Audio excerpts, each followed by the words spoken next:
자, 말씀 받기 전에 우리 앞뒤로 옆으로 좀 돌아보시고 우리 엄지척 하시고 우리 주님의 기쁨이 우리의 힘입니다. 감사합니다. 오늘 새벽에 우리 신식윤 집사님이 나오셨어요. 이게 어떻게 차도 없는데 어떻게 나오셨냐 그런 요지로 말씀을 여쭈었더니 걸어오셨다고. 그러다가 이제 버스를 만나서 여기까지 오게 됐다는데 그냥 가슴이 먹먹해지더라고요. 이런 분들이 평생을 섬기는 교회구나. 숙연해지게 되고 더 목양을 잘 감당해야 되겠다. 그런 마음이 일어났습니다. 오늘 이 아침 주의 평강이 여러분 가운데 충만하기를 주의 이름으로 축원합니다. 오늘 말씀의 제목이 상치의 산을 옮기라는 말씀입니다. 우리가 인생을 살아가면서 누구에게나 하나씩은 다 상치의 산이 있습니다. 겉으로는 아무렇지 않은 것처럼 살아가지만 우리 마음 깊은 것을 툭툭 건드리면 아픈 기억이 살아날 때가 참 많습니다. 어떨 때는 누군가의 말 한마디로 인해 생긴 상처가 있지 않겠어요? 또 가정으로부터 따뜻한 그 가정임에도 불구하고 우리가 그 가정에서 의외로 상처가 참 많습니다.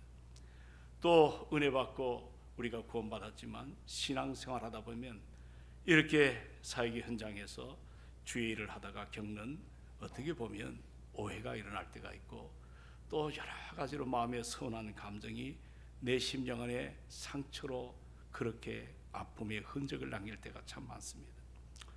이와 같은 것이 쌓이고 쌓이다 보면 어느새 내 마음에 이 상처가 산처럼 커져버립니다. 아마 여러분도 인천에 있는 하객동에 있는 교회를 가보셨겠지만 은혜의 교회, 저하고는 아주 절친의 목사님입니다. 박정식 목사님이 얼마 전에 세상을 떠났습니다.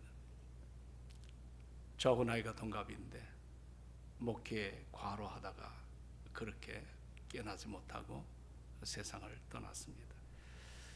그분이 어떻게 보면 마지막 책이라고 여겨지는 책 한 권을 남기고 세상을 떠났는데 그 제목이 다른 것이 아닙니다. 상처는 별이 된다. 상처는 별이 된다. 그 내용에 보게 되면 상처는 저주가 아니다. 상처는 별이 됩니다. 참 그는 어릴 때 쉽지 않은 생활을 했어요. 몸이 폐병으로 폐결핵으로 늘 덩치는 굉장히 크시지만 호흡도 곤란했고 참 여러 가지 어려움이 참 많았습니다. 또 부모의 갈등과 그런 역기능적인 그런 가정에서 성장하는 그 어린 시절, 가족의 그 여러 가지 갈등 때문에 아픔 속에서 그가 소망했던 것은 늘 하나님의 은혜를 붙잡았다. 그런 표현을 많이 했습니다. 이번은 설교를 할 때마다 하나님은 상처를 통해 사람을 빚으십니다. 그리고 그 상처의 흔적의 별처럼 빛나게 하십니다. 오늘 우리가 이 아침에 함께 대한 이 본문 이사야 53장은 바로 그 말씀입니다. 세상의 구주 예수 그리스도께서 상처 입은 종으로 이 땅에 오셨어요. 그분의 찔림, 그분의 상함 속에 우리의 구원이 있습니다. 그리고 우리도 인생을 살다 보면 상처가 참 많지 않습니까? 마치 산처럼 상처가 있습니다. 그러나 주님은 그 산을 우리에게 다가오셔서 믿음의 산으로, 은혜의 산으로 바꿔놓으시는 아주 멋있는 그런 모습으로 우리의 인생을 바꿔놓습니다. 오늘 우리가 이사야서 53장 2절로 5절 말씀을 보는데 2절에 보니까 자 우리 성경 다 같이 한번 읽습니다. 시작. 그는 주 앞에서 자라나기를 연한 순 같고 마른 땅에서 나온 줄기 같아서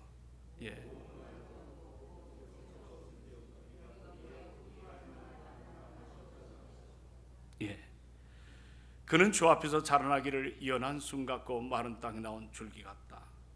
이 말씀은 우리 예수님 장차 오실 이사야 선지 때는 주님이 오지 않았지 않습니까? 700년 후에 우리의 구원자로 이 땅에 오신 예수에 대해서 이렇게 명확하게 말씀을 보여주고 있습니다. 우리 예수님의 출생, 성장을 참으로 이와 같이 뭔가 아픔을 가진 모습으로 우리에게 다가오지만 동시에 하나님의 역설적인 방법을 우리에게 표현합니다. 여러분, 마른 땅 생각해 보십시오. 마른 땅, 아무것도 자라날 수가 없습니다. 그러나 생명조차 튈 수 없고 성장할 수 없고 자라날 수 없는 바로 그 마른 땅에서 생명을 일으키십니다.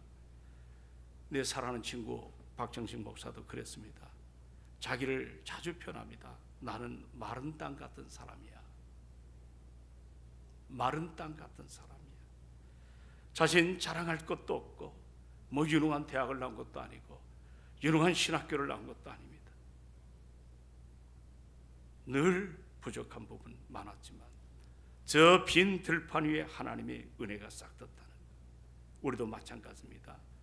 인생이 메말라 버린 것 같을 때, 모든 것이 끝났다고 생각할 때 우리 하나님은 그 자리에서 연한 순, 새 생명을 바로 그 마른 땅에서 틔우시는, 우리의 상처가 자라나는 자리, 바로 역설적이지만 그곳에 하나님이 역사하시는 자리라는 것을 오늘 우리 모든 교우들이 깊이 알아야 될 줄로 믿습니다. 그리고 내려가 3절로 4절에 보면 또 같이 한번 읽도록 합니다. 3절 4절, 자 같이 시작. 그는 멸시를 받아 사람에게 버림받았으며 강고를 많이 겪었으며 질고를 아는 자라. 마치 사람들에게 얼굴을 가리우고 보지 않음을 받는 자 같아서 우리가 그를 귀히 여기지 아니하였도다. 4절.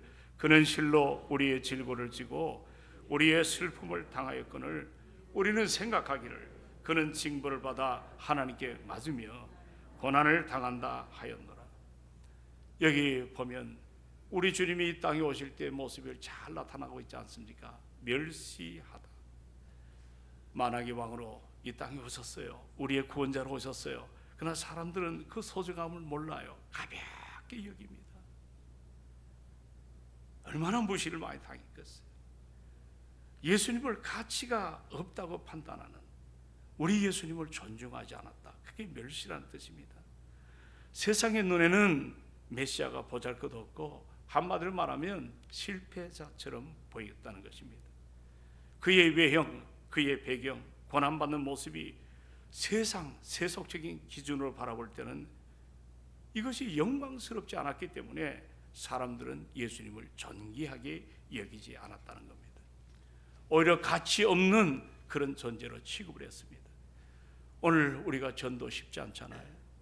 내가 만난 예수 그리스도를 증거해도 이런 모습들이 우리 주변에 얼마나 많은지, 우리가 때로 이것 때문에 주저앉고 이것 때문에 말문이 막히고 이것 때문에 두려워지고 이것 때문에 용기가 없어질 때가 참 많습니다. 우리 본문에 보시면 그러나 우리 주님은 우리에게 비춰진 모습이 우리의 질고를 졌다는 말을 하고 있습니다. 여러분, 예수 그리스도께서 우리의 죄악의 결과 그 모든 고통 전체를 다 걸머지셨다는 말 아니에요. 그분은 단순한 병을 고쳐주신 분이 아니라 인간의 그 타락과 죄, 그리고 그로 인한 우리 영혼에 병든 그 질병까지 다 끌어안고 대신 속죄 제물로 담당하신 분입니다. 여러분, 그렇기 때문에 이 질고라는 단어가 쉽지 않은 단어더라고요. 제가 평생 목회하면서도 참 어려운 단어 중에 하나, 질고. 인간의 영적, 육체적 고통, 그리고 슬픔, 그리고 더 나아가 죄의 모든 결과를 다 아우르는 그런 포괄적 단어가 질고입니다. 우리 예수님은 우리의 고통을 먼 발치에서 그냥 보시는 것이 아니에요. 인카네이션, 하나님이 육신으로 이 한복판 죄로 범벅이 된 이 고통 속에 들어오셔서 우리의 모든 것들을 걸머지시고 우리가 감당하지 못하는 것들을 끌어안고 우리 주님은 그 안에서 승리하신 분임을 우리가 보게 됩니다. 오늘 사랑하는 여러분, 우리 안에 상처가 있지 않습니까? 그 상처를 치유하기 위해서 나의 상처를, 나의 아픔을, 우리가 요즘에 상담이 굉장히 보편화됐습니다. 참 훌륭한 분들이 상담자가 참 많습니다.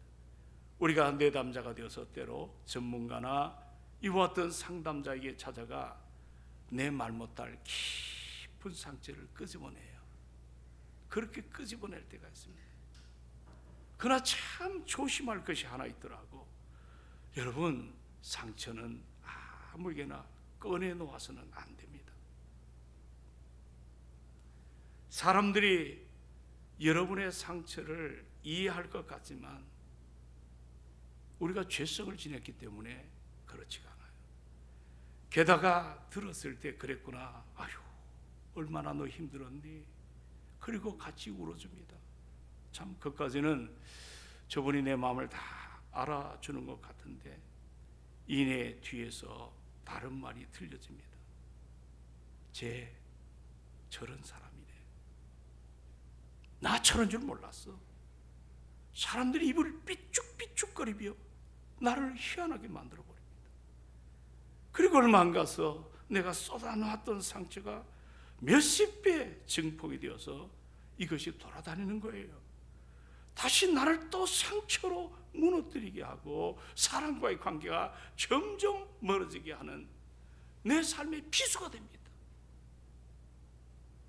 그러다 보니까 섣불리 아무에게나 내놓을 수 없는 게 그게 바로 상처입니다. 내 상처를 다 내어놓아도 후유증이 없고 뭐가 다 받아들인 곳, 이 세상에 유일한 곳 딱 한 곳이 있습니다.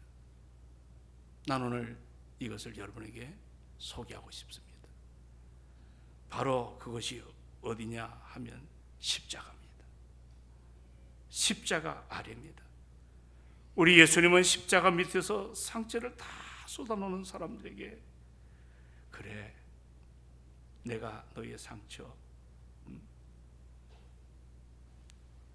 다 알고 있다고 말씀하십니다. 난 너 몰라 그러지 않으십니다. 우리의 수고와 우리의 아픔과 우리의 깨진 관계 다 아십니다. 그분은 내가 무슨 말을 하든지 그 말을 하기도 전에 다 아시는 주님께서 나를 끌어안으세요. 내 그늘진 마음의 상처를 끌어안고 함께 우세요. 제가 친구 박 목사님과 참 오랜 시간 함께 좋은 교제를 나누었습니다. 이번의 가정은 참 아픈 가정이에요. 폐병으로 하객동에 텐트 하나 걸머지고 그곳에 여러 가지 옛날 거기가 장녀들이 많이 살았지 않습니까? 소외된 사람이 많이 살았습니다. 실패도 보고 고통도 당했습니다. 그런데 그는 그때마다 상처, 나를 참 약하게 만들지만 동시에 하나님을 더 의지하게 된다. 상처가 깊을수록 은혜가 더 깊이 스며든다. 여러분, 신앙인에 있어서 상처는 우리를 쓰러뜨리는 것이 아니라 하나님께 더 가까이 나가는 통로임을 알아야 될 줄로 믿습니다. 오늘 5절에 보니까 그 아름다운 메시지가 아름다운 선율을 타가지고 우리 심장에 파고드는 메시지가 5절입니다. 자, 우리 한번 다 같이 5절을 함께 읽도록 합니다. 시작. 그가 찔림은 우리의 허물 때문이요 그가 상함은 우리의 죄악 때문이라. 그가 징계를 받음으로 우리는 평화를 누리고 그가 채찍에 맞음으로 우리가 나음을 받았도다. 아멘. 예수님의 상처 자신의 것이 아니잖아요. 그 상처는 다른 일을 살리기 위한 상처죠. 이것이 여러분 유앵겔레온, 기쁜 소식, 이게 복음의 핵심입니다. 우리의 상처도 마찬가지입니다. 하나님은 내가 당한 고통을 통해 다른 사람을 위로하게 하세요. 내가 흘린 눈물을 통해 누군가가 다시 일어서게 돼요. 그래서 상처는 별이 되어 빛을 냅니다. 내 친구가 세상을 떠나기 전 책 한 권에 이런 표현을 했어요. 상처, 그 상처의 흔적이 사라지는 것이 아니라 사라지는 것이 회복이 아니다. 그리고 더 나아가서 이런 표현을 했어요. 상처가 은혜로 바뀌는 것이 진정한 회복이다. 동의하십니까? 상처가 뭐로 바뀌는 것이 은혜로 바뀌는, 그게 예수 믿는 사람들이에요. 그 상처를 부둥켜 안고 상처를 준 사람을 끝까지 고통을 주는 건 신앙이 아니에요.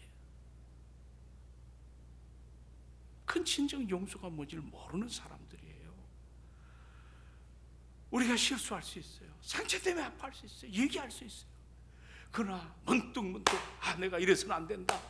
그리고 회개하게 되고 다시 일어서게 되고, 그게 오늘 박 목사가 이해한 것처럼, 자, 상처가 은혜로 바뀌는 것이 진짜 회복이다. 여러분, 상처의 산을 옮기려면 단 하나, 믿음으로 순종하시기를 소망합니다. 산을 옮기는 이 일은 인간의 힘으로 안 돼요. 아무리 심리학을 하고 아무리 내가 카운슬러가 되고 아니면 내가 내담자가 돼도 답이 잘 생기지 않습니다. 우리 예수님이 하신 말씀이 있어요.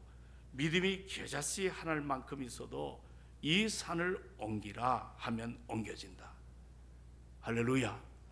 우리에게 믿음이 겨자씨 하나만큼 작다 할지라도 그 믿음으로 이 모든 것들을 옮길 수 있는 소망을 우리 하나님 우리에게 베풀어 주심을 우리가 잊지 않기를 원합니다. 우리는 고백해야 돼요. 주님, 이제 이 산을 지고 이 상처 이 산을 지고 내가 살아가지 않겠습니다. 이 상처를 주께 맡깁니다. 이게 회복의 아름다운 시작 아니겠어요? 그리고 그러한 순종이 우리 삶에 같이 따라와 줘야 됩니다. 용서해야 될 사람을 용서하고 여러 가지 잊지 못한 상처를 말씀으로 덮고 우리 하나님이 하시도록 그 자리를 내어드리는 주권의 양이라고 표현하죠.